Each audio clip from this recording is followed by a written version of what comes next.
Uganda kkula lya Africa oba kye tuyita Pearl of Africa.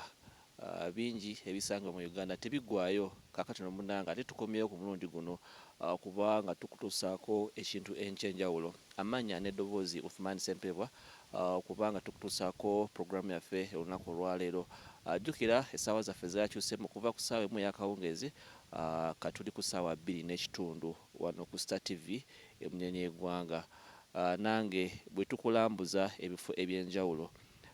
Emizannyo gingi egibeera ku mazzi gy'osaanye okuba nga olaba. Emabegako awo twakulaga omuzannyo gwa Kayaking, ne tukulaga rafting. Kakati ate olunaku olwaleero waliwo ekyenjawulo kye tukuleetedde. Kye njagala olabe. Bannaffe bakyerupe basinga okuba nga bakyettanira. Naye no wano mu ggwanga Uganda omuzannyo guno bagezezzaako okuba nga bagutumbula eri bannayuganda, eri buli muntu omu. Osobole okujja olabe ebikwata ku muzannyo guno. Kakati munnange olunaku olwaleero tuli mu kibuga Jinja ku Bujagaali. Emabega wange amazzi ogalaba bwe gafaanana. Bwe gatyo bwe gafaanana tugenda kuba nga tukulaga omuzannyo gw'enjawulo. Omuzannyo guno baguyita tubing. Tubing ogumanyi wali ogulabyeko oba ogulaba bulabi mu bifo eby'enjawulo. Olunaku olwaleero gwe tukuleetedde ogezeeko okulaba, tugezeeko okuyigiriza ebigukwatako ne bannaffe abatukyaza olunaku olwaleero. Tugenda kubanga tukira wansi mu mazzi eri wansi tukuleetera omuzannyo ogwo mu bulambulukufu nga bwe gufaana, tukubuulire na biki ebyetaagisa okuba nga obeera ku muzannyo ogwo, oba obeera ku mazzi obeera ku tube ezo. Kanneetoolemu katono tovaawo katukomewo.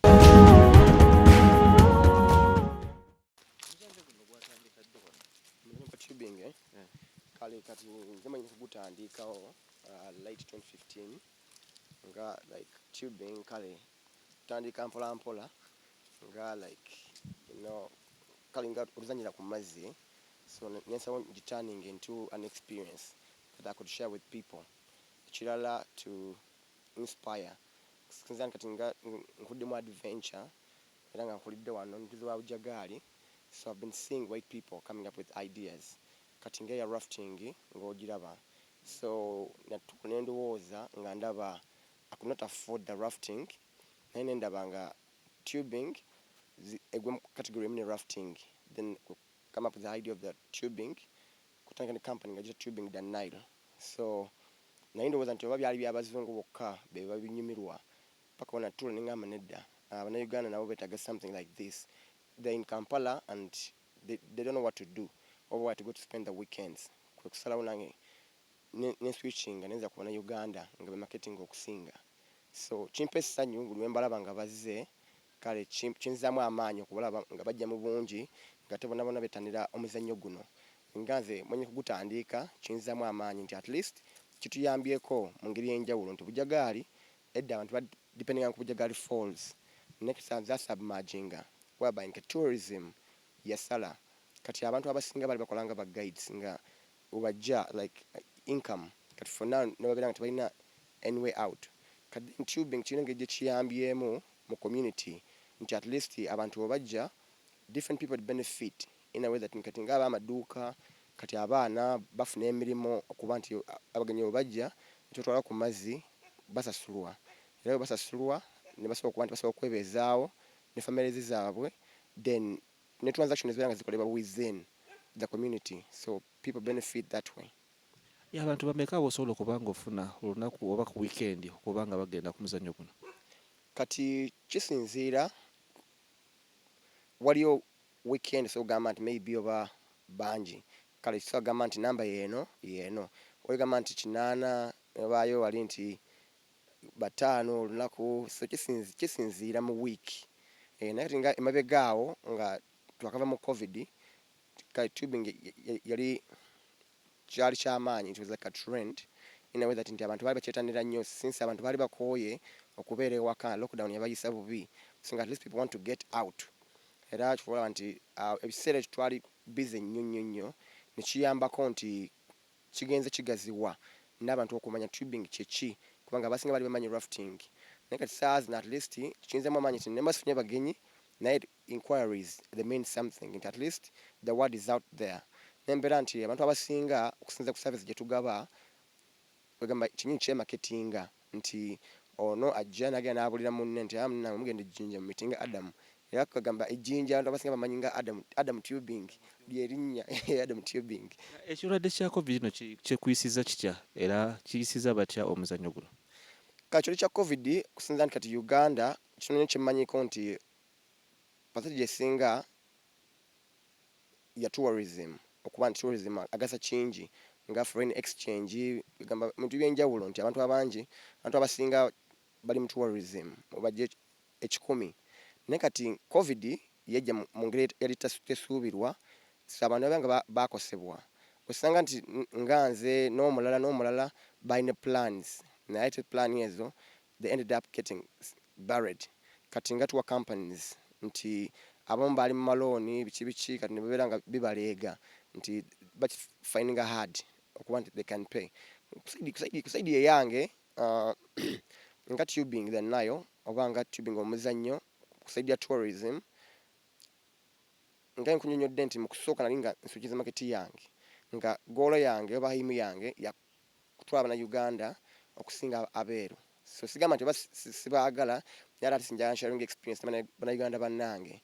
Naye kati kyatukosa mu ngeri eno bweti nti covid yakugota na buli kimu weba nti abantu abamu bali batya otambula nga bagamba covid batya okulwala. So buli muntu a feeling insecure agamba tourist sites ngenda wendwalirayo wenfunayo obuzibu ebyo nebyo bibeeraawo. Kati netubeera nti awamu nti trip ezimu zaasalika, ezimu twali tulina nti zaali pre-booked that to be cancelled, kuba nezimu zaali nga ziva bweru naye mwezi gwenyini covid bweyajjira obaali balina okujjira nezonza nezikola ki nezikansolinga. Kati netubeera nti yajja nga tetwetegese mu ngeri financially. Kati nga nze Tubing mu kugitandika satandika nti banatandika na capital mungi nedda. So kitwa nti maybe my brain was my capital. So kinatandika mpola experience n'obwagazi nga I was willing to do it. Nemba nti oba tewali sente leero nenchaneruli naye nga kinsanyusa nti sharing something that I'm passionate about, even if it wasn't about money. So nembeera nga so kipushinga tubeerawo so nembeera nti kenayine nakatono nali nkongedde mu business nga at least I look at the bigger picture ahead. So kyatusanga nga fenfe tuli wansi nga tetumanyi kyakukola natera twasobola omalako ne bannange benkolagana nabo kuba kati abantu benkola nabo abasinga tuli about like 10 people and above. Weyo n'abamu just abajja they work like bakola ki badda ku birala. So at least kinsanyusa nti at least different people benefited or they benefit in different ways. So the little I had to share it with my workmates. At least nasobagulira kyali nsobola kugamba kumirawo embeera okuba tugenda mu maaso. Teyanzize nnyo tugende wansi ate tulabe ebisingako awo.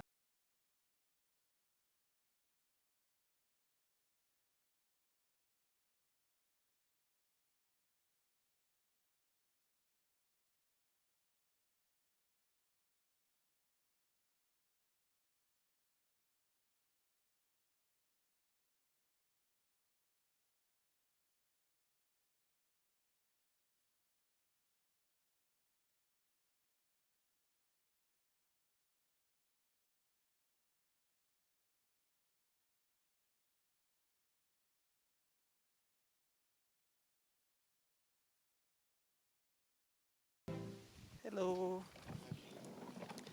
Hi. Hey, how you Good, doing? how are you? I'm good, thank you. How do you find this game right here? Kayaking. Kayaking is a lot of fun. The River Nile is one of the best places in the world to be kayaking.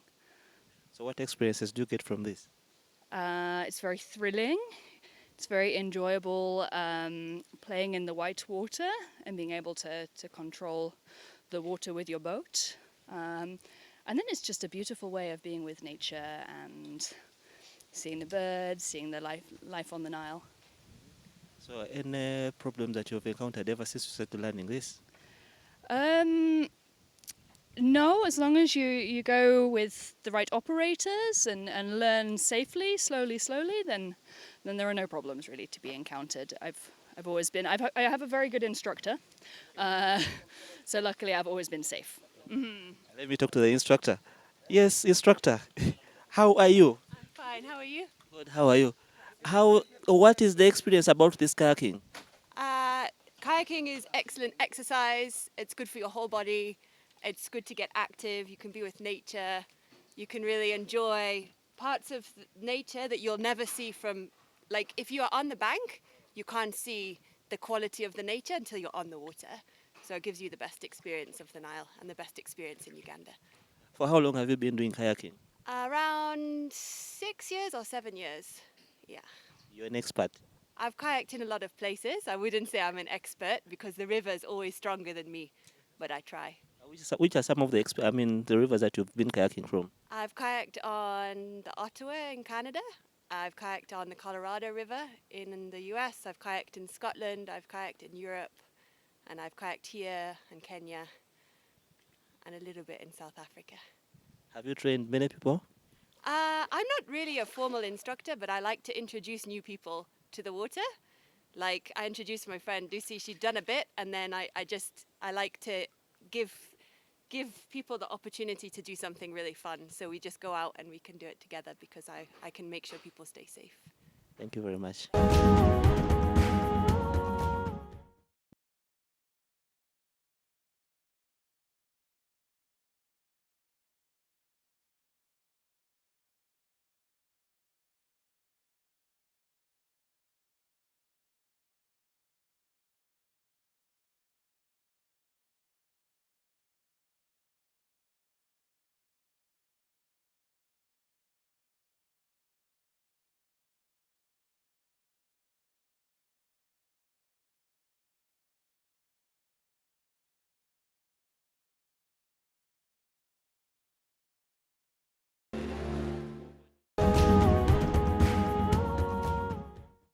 Yeah, so tekigamba nti buli muntu nti batukuwa buwi jacket nedda tukuwa jacket okusinziira ku size gy'oliko kuba te olisi jacket zino za njawulo nti mulimu sizes mulimu ez'abato medium ne mubamu large ne mubamu extra large kati gy'owulira nti extra large eyo omanya nti ebeesitula omuntu nga munene era ne gundi yayo bazikola nga era za njawulo ku zino bazita kati ez'aba extra large bazita extreme.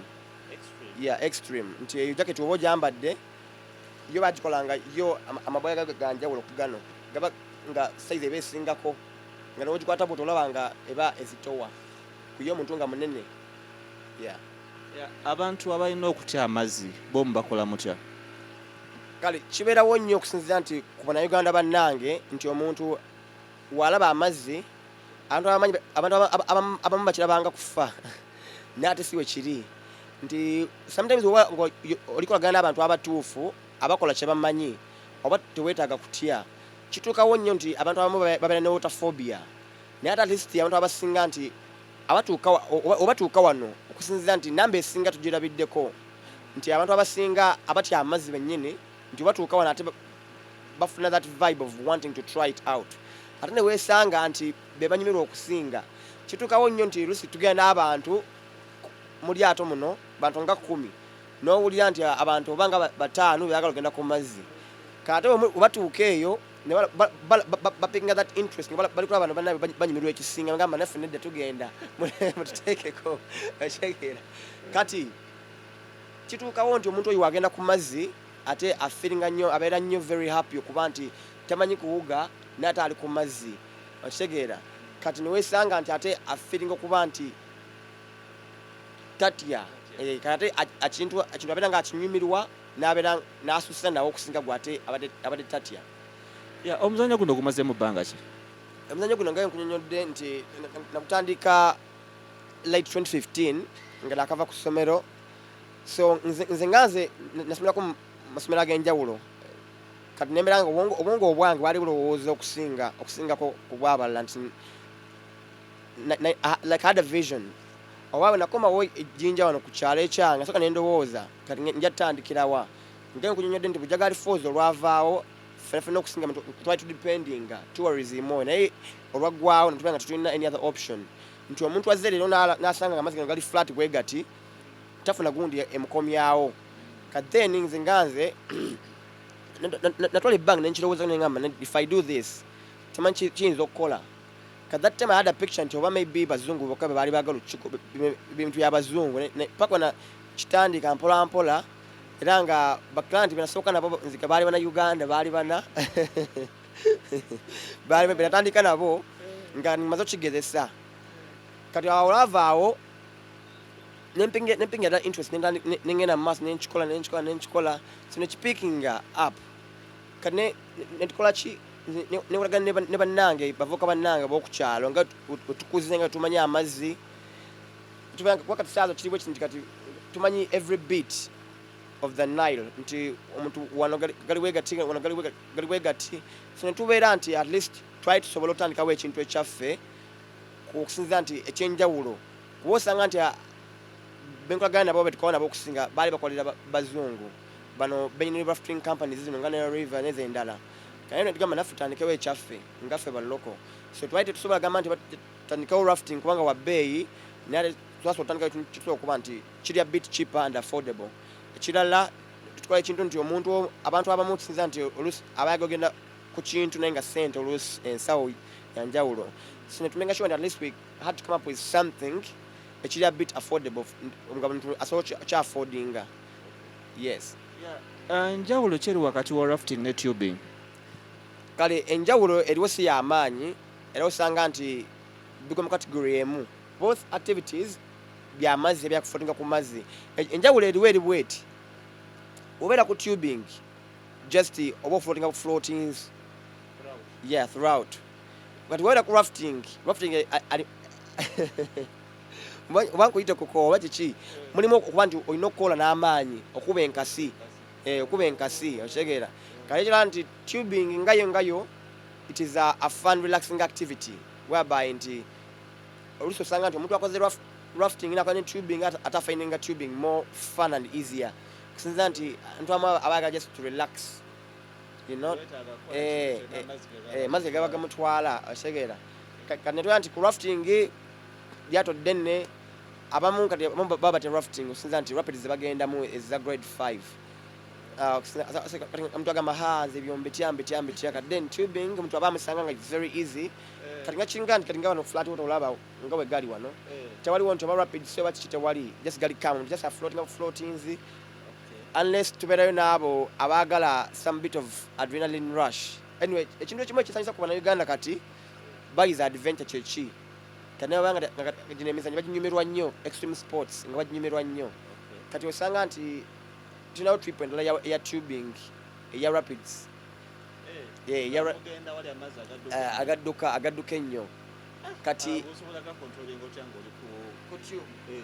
tube ezo nga woziraba tuzisiba wamu kituyita tandem tuzisiba mu line wezi so group webanga nene twawulamu groups zanjawulo kati then buli guide nga olaba akaato kano tumuwa group y'abantu nagamba nti gwebeera neeyo n'aba nga asikeeyo kati omugaso gw'akaato kano aba n'omuguwa omuguwa gwabeera nagwo nti agusiba ku tube emu n'aba nga asika kati kyaba akola kati nga wolaba gundi eno gye bata tubing nga mugiraba era ye gundi emu gye tugendako kati yes kati gundi ekyenjawulo nti guide abamukana akatu yasika abantu nga olaba n'abazza ku current awali amazzi agatambula so watuka awali agatambula najjako omuguwa ne bagenda nga abavaako mpolampola so abaavuddeko yenna tulako ne betuyita ba safety kayakers bebo nti omuntu ovudde ku tube oba guide aliko wala wooli ajja aleta akaato neweekwata okwo n'akuzza awali tube nakola ki n'akuzza ku tube so gwemugaso gwaba safety kayakers kati nga nowolaba nga no ku flat water gana mazzi nga ogalaba geyawulamu gundi ez'enjawulo channels ez'enjawulo agamu gakyuka n'amala kati era ensonga lwaki tubeera ne guide nti guide oyo omugaso gwe gwa kuteeka ku current etambula omukkirira mpolampola oba nakuzayo ku lubalama lw'ennyanja wano n'akubulira ebinyonyi ebyo information olumalaawo nemukola ki nemweyongerayo kale bunange ebintu obitegedde bagezezzaako okubanga babitunyonnyola nga bwe bifaanana saawa zino tukyali ku lyato tugenda kubanga tutandika omuzannyo gwa tubing bingi nga byabadde atunyonnyola jacket ogiraba bwefaanana yawukanako ne jacket gye twali twambadde nga tuli ku muzannyo gwa kayaking kuba ate eno mpulira ekukwatira ddala n'ekunyweza. N'atugambye nti nno ebiseera ebisinga buli omu bamuwa okusinziira ku sayizi ye gy'abeera azito obuzito bw'abeerako esobola okuba nga ekola ki ekwetikka ku nnyanja. Ebisingako awo tugenda kuba nga tubiraba naye kye batugambye nti nno guno omuzannyo gwo kufulootinga bufulootinzi ku mazzi teweetaaga nkasi kasita oba nga amazzi wooli gasobola okuba nga gakutambuza mpola mpola. Ebyo n'ebisingako awo katukomewo.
So this is like our starting point where we usually start the trips for flat water.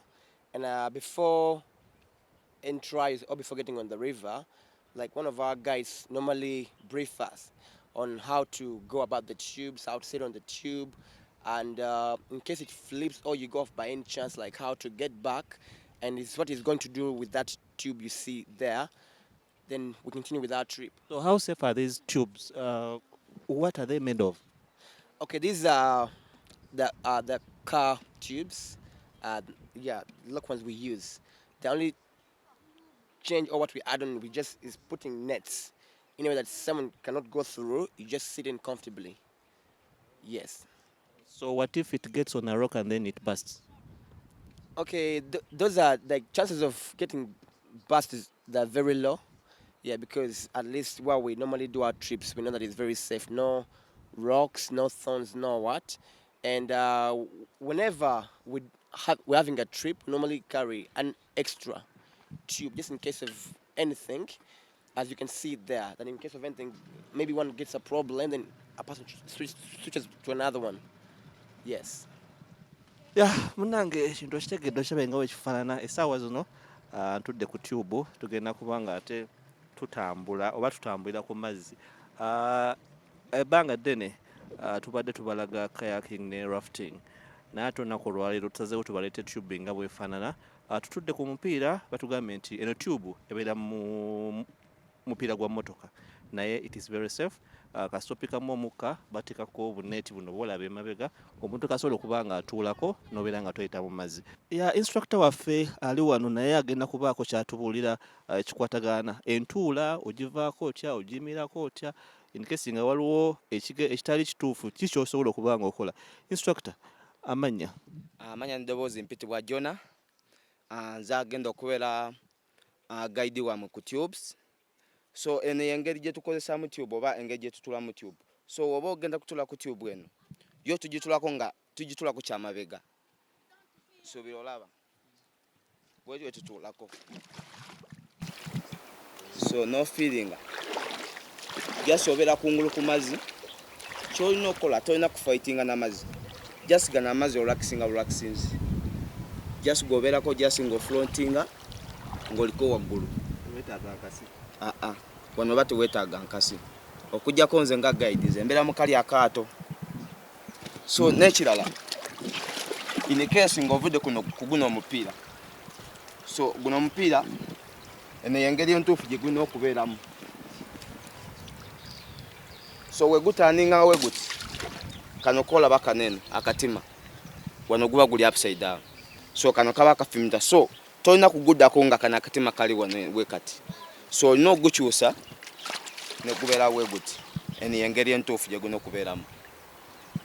So in case omupiira guno oguvuddeko nga tuli mu mazzi, in case oguvuddeko, so what you do, gwe just holding a jacket yo wano wote oteka omutwe ku mazzi, nice and easy, tolina kulwana n'amazzi. Kyoba okola wekwata kano akasipi akali ku mupiira oba akali ku tube n'okwatako. So wano tukubalira emirundi ng'esatu, tuebera countdown, tukola kuba ku 3. So kyokola oteekako ekifuba ky'okuwota. So tukubalira 3, 2, 1 n'ogweyingira bwoti. So okitegeera. So nomala n'okutandingamu n'ofiiringa comfortable. Kyotalina kukola tolina kulwana n'amazzi oba ovuddeko in case. Gwe feelinga free, feelinga ng'oli ewaka, feelinga ng'okola ekintu kyonna, tugeze nti olivuga mmotoka, feelinga nti oli mu mmotoka. So nice and easy, wetuwe kikola. Munange ogezezzaako okulaba ng'olaba demonstration eyo nga bwefaanana, kansubire nti ebintu obitegedde. Nenkubira omulanga nenkugamba nti ebintu nga bino ku nnyanja oba ebintu nga bino ku mugga Nile kwebiri bingi. Emizannyo bwe giti biseera bino ebya covid batugambye biremesezza nnyo abantu bangi nnyo balemeddwa okujja okuba nga beetaba mu mizannyo egifaanana bwe gityo okulambula eggwanga Uganda nga bwe lifaanana. Naatu wano nkubira omulanga nti ffe tubikuleetedde ku TV yo Star TV, kwogezeeko okulanga olaba ogezeeko okuba nga onyumirwa ebisingako awo. Tugenda kuba nga tuseeya mpola ku mugga kuno tweyongere mu maaso paka gye tunaakoma katukomewo.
My name is Isaac Kamwanja, the bungee master.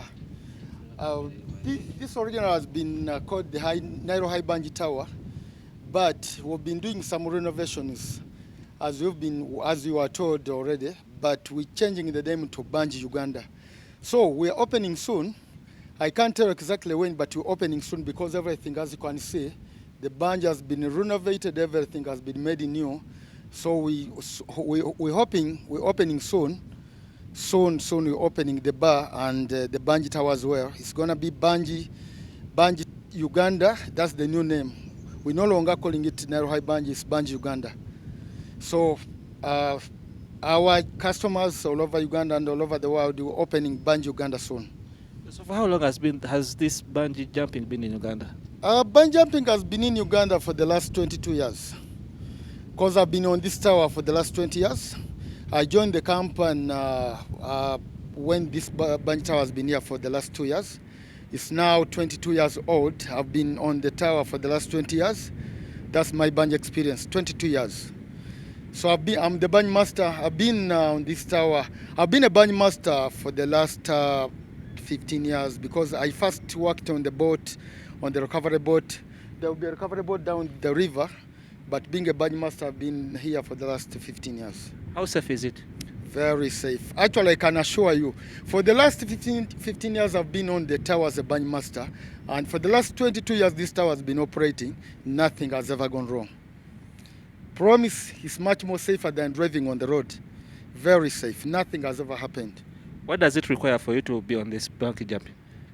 Anyway, there's nothing much about the requirements. You just need to be above 13 kg, 13 kilograms. It doesn't matter whether you're old or you're young, and you don't need to exceed 300 kilograms. We can jump from 13 to 250 or 259, but if you're exceeding 300, we can't handle. So the weight matters in this case? Yeah, weight matters. We don't exceed 300 kilograms. But I don't think the biggest client we've ever had was 160, was an American guy. That was the biggest guy, the heaviest guy we've ever had, 160 kg, one single person. But we also do tandems. If a tandem is like 250, we can handle. Because our bungee cords, we have got different bungee cords to handle different ways, so we can combine those bungee cords to handle the 250. But I don't think a single person can go beyond 250. What's the distance from up here to the water? Yeah, the original distance was 44 meters, but because of the Jagali Dam, there were some changes in the height.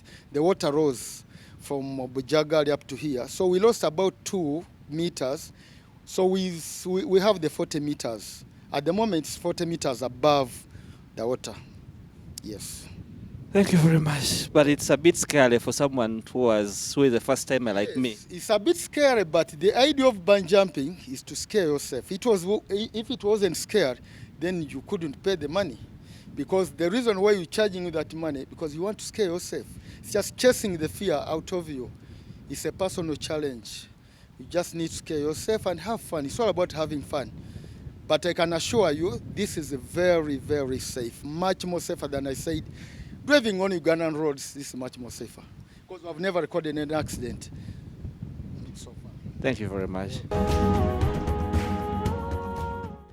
Right now, before me is the man himself. If you remember well, we had the bikes the other time. So right now we are on another different aspect. It is a bit scary, that is what I could say, but he has told me that it's very firm and it's very safe. Yes, Rob, nice meeting you again. Becca, good to see you again, man. Why are we here? Well, we're here because soon, I can't tell you exactly when, we're reopening the Bungee in Ginger. So it should be a great activity to bring tourism back. Can't wait to open. It's a long process, but we're nearly there. Bungee jumping in Uganda, for how long has it been here? It was here, I think, for sort of 15 years before, maybe longer, and it was closed 3 years ago, or nearly 3 years ago. So we're reopening. So what prompted you to bring back bungee jumping in Uganda? It's just it's so popular, and yet to leave this place empty was such a sad thing.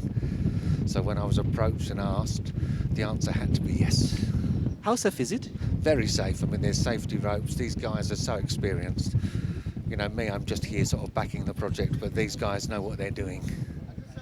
So what is the clientele like for you to host to do this? It's mainly Ugandan, believe it or not. Ugandans love to jump. So as soon as they can jump again, we're going to be busy. How long is it from up here to the water? 44-metre drop. 44 metres of free falling, eh? No, it's good. It's good. I mean, there's much higher ones elsewhere in the world, but this, to me, when I look down here, Becca, this is high enough. I understand.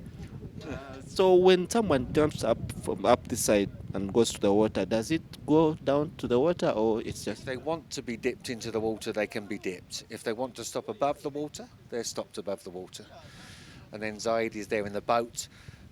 They disconnect them from the harness, put them in the boat, take them to the shore, and they come back. How soon should you wait for this? I'm hoping April, yeah? April, fingers crossed April. Thank you very much. No problem, lovely to see you. Thank you. Yeah, munange obitegedde nga bwe bifaanana omuzannyo gwa bungee jumping batugambye nti emyaka nga 21 egyo omuzannyo guno gubadde mu ggwanga naye ate olunaku olwaliro bagenda kuddamu okubanga baguddabuluza bagezeeko okubanga ate abantu babeere nga bajja something like in April we shall be resuming again to do bungee jumping. They've told me that it's very long, 44 meters down the water, but it's very safe. This is where I urge every Ugandan to come and be part of this game, to embrace the new Uganda, as we can say. It is a new Uganda for all of us. Let's just go back from where we started because it's a bit scary, and the kind of wind that is coming from this side of the water, something that will be scaring us. Let's go back.